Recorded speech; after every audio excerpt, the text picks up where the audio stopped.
Welcome to B-Rate Politics with Radio Guy. Please excuse any foul language or misinterpreted views. Now, of course, you're getting the YouTube version of Radio Guy, so if you'd rather me not to be as censored, you can always go and check out my Patreon. Uh, you can find Monday, Wednesday, Friday podcasts, about an hour, and my Monday podcasts are always free. Give it a look because, like I said, there are things I cannot say.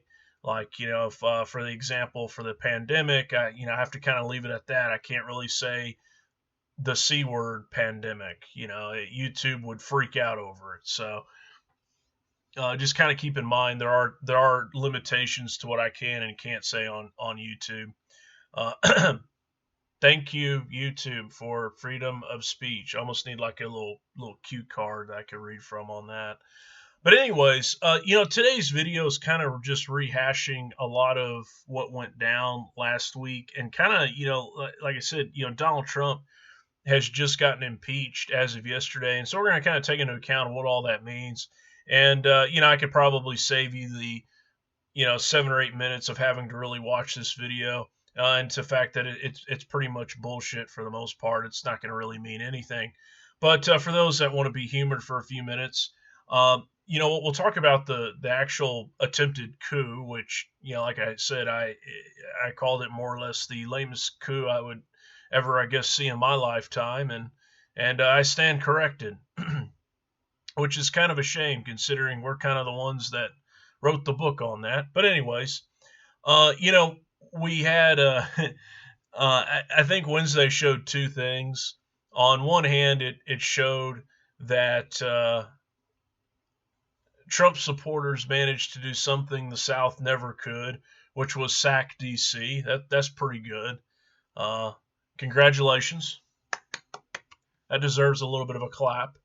At the same time, they also revealed, I think, the weakness of and that meaning the vulnerability of Capitol Hill. In fact, I would compare it to the fact that security is about as well as a public school in the U.S. So congratulations on all rounds. Claps all around. Now, to get past the applauding, a lot of what's transpired, probably as far as big news that I had covered recently, was that AOC, Alexandria Ocasio-Cortez, the Democrat representative from the Bronx, had talked about how she felt her life was endangered, that she thought that they were going to hang him, that she thought the Trump supporters were gonna hang her. I was like, well, pretty much anyone to the left of Mike Pence was going to get hung probably if they really had their way. We can say that, or at least I can say that with somewhat confidence, because you literally had people as they're, marching into the building were, chanting, "Hang Mike Pence." So that already is probably pretty good grounds of where they're headed. At the same time, one of the confrontations that resulted in the death of, like I said, I think she was a vet. I think she served in the military, so of a female vet Trump supporter. I think she had shouted "Hang Mike Pence," and then that was the reaction from the security. But yeah, we ended up with 5 deaths that day. So like I said, it was very much beyond what I would just deem that it was going to be a shit show. We went well past that. So whatever you want to kind of like next level, that's really where we headed. So in a result, where we are now, and kind of what I have a picture up here from the New York Post. If you want to take a look at it, I'll put a link in the description below. But basically, the federal government, because people forget that we spend like $740 billion in defense now. Thank you, Republicans, for pushing so hard for that. That's why I never really understand the whole, I need the Second Amendment to protect myself from a tyrannical government. Yes, the tyrannical government that you're arming with drones and beyond the F-35, which, that might, you might have a chance there if the military decides to use the F-35, then you might stand a better chance. But we spend so much in defense spending. It's a freaking joke in those regards. But beyond all of that, the National Guard, they're bringing in about 20,000 soldiers. Just to give an idea, that's 4 times the amount of soldiers we actually have deployed in Afghanistan and in Iraq. And also in this article, and it goes back to reinforce my point earlier when I was, congratulating Trump supporters for sacking D.C., something the South could never do. This is also the first time since the Civil War that we've actually stationed troops inside Capitol Hill. So, we're making history. This has been 2021 has been a year of making history. And so, that's where we all are as far as the shittiest coup since the Bay of Pigs invasion. But furthermore, in the aftermath of all of this, beyond just like beefing up security, was that Donald Trump was finally going to be impeached. Woo, are they going to impeach Donald Trump? What does all this mean? Nothing really, because they don't have the votes in the Senate. That's kind of one of their shortcomings. But as Democrats and many people on the left will tell you, it will put Republicans on the record. I'm sitting here going, it's not going to do so much that. It's more or less going to be the fact that this will be great to, not so much the actual impeachment itself. I mean, really, it's just a waste of time, if anything.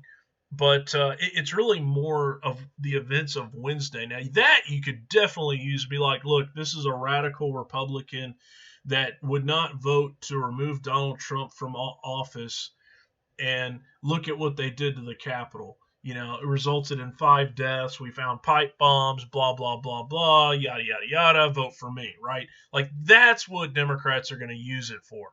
It's to get on record the impeachment in the end, and whether or not Republicans vote for the removal. And it doesn't really matter if you're a Republican and you vote for that anyways, they'll still use it against you, because they'll be like, well, yeah, you might have voted for it, but your party didn't.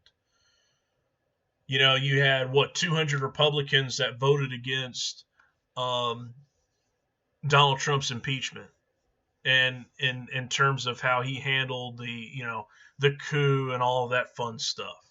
In the Senate, you need 67 senators to actually convict, and you're probably going to fall far short of it. Now, I think in the best case scenario, whenever that vote happens, again, if you have that if it's after Joe Biden has taken office, I could see where Mitt Romney for sure is going to vote for it.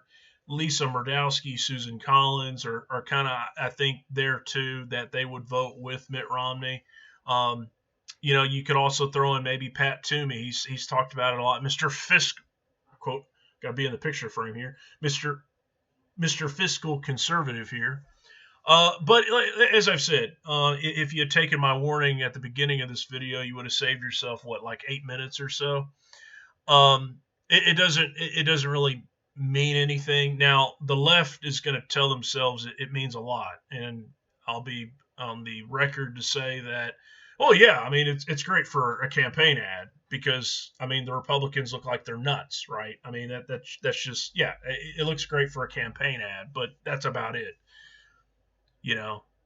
I don't really need 2 hours of discussion on and actually hold a trial on the events of what went down Wednesday, right? You don't have to be Albert Einstein to go, oh crap, maybe talking about election integrity. See, again, there's the YouTube censorship there. And by conservative media for months on end, and they're probably still going to do it, which again, is going to have long-range consequences. And if you want to find out what those are, check out my podcast. But secondly, people like President Cruz and President Halley. Now, they're not president yet, but in that alternate reality, they think that sounds really good. They just added more fuel to the fire, and it didn't really accomplish anything. So, like I said, there's a lot to take in. Main point, impeachment. Donald Trump's not going to get removed from office, and it's not going to keep him from not running in 2024 if he so chooses to. At the same time, I think the bigger points is, on one hand, congratulations to Trump supporters. You managed to do something the South never could.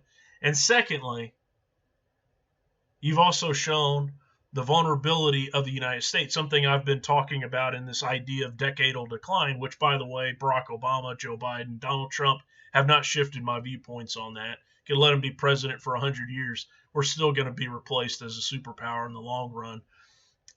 But going back to that, and that second idea, you've revealed the vulnerability of our defenses. So congratulations. Now some terrorist group can go and pull a Hans Gruber or something from Die Hard and take over the Capitol with very much ease. I would not have expected it would have been a cakewalk to walk in on Capitol Hill, but I stand incorrected on this idea. $740 billion down the drain, complete waste of funds in the end. Anyways, that's all I have really to say. I kind of went a little bit over. I'm trying to get them a little bit shorter. I'm going to keep working at it. Again, I hope everybody has a good day, and thanks for listening to B-Rate Politics with Radio Guy.